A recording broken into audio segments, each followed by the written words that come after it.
Please channel subscribe करें। Video पसंद आई तो लाइक करें। ऋषि मुनियों को नारद और भगवान विष्णु की कहानी सुनाने के बाद श्री शुक जी ने कहा, हे मुनिगण, जिस व्यक्ति ने सबसे पहले इस व्रत को किया था मैं उसके बारे में भी आप लोगों को बताता हूँ। ध्यान से सुने। एक समय की बात है। सुंदर काशीपुर नामक नगरी में एक बेहद गरीब ब्राह्मण रहता था। भूखे प्यासे वह ब्राह्मण भोजन की इच्छा लिए धरती पर भ्रमण कर रहा था। यह देख एक दिन सत्यनारायण भगवान खुद बूढ़े ब्राह्मण के रूप में धरती पर आए और उन्होंने उस गरीब ब्राह्मण के पास जाकर पूछा, आप रोजाना इतना उदास मन लेकर इस धरती पर क्यों घूमते रहते हैं?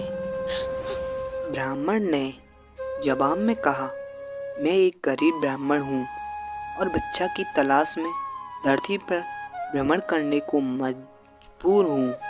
अगर आपके पास ऐसा कोई उपाय है जिसका पालन कर मैं अपनी गरीबी दूर कर सकूं तो मुझे बताइए। इस पर बूढ़े ब्राह्मण ने कहा, तुम भगवान सत्यनारायण की आराधना करो।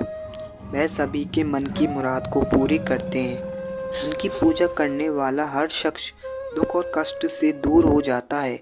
इतना कहकर बूढ़े ब्राह्मण का रूप लिए सत्यनारायण भगवान अदृश्य हो गए। उनकी बातें सुनकर निर्धन ब्राह्मण इस व्रत को करने का उपाय सोचने लगा।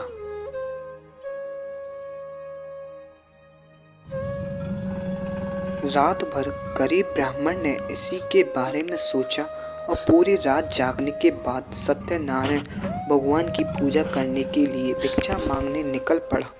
अन्य दिनों के मुकाबले उस दिन उस ब्राह्मण को काफ़ी ज़्यादा भिक्षा मिली।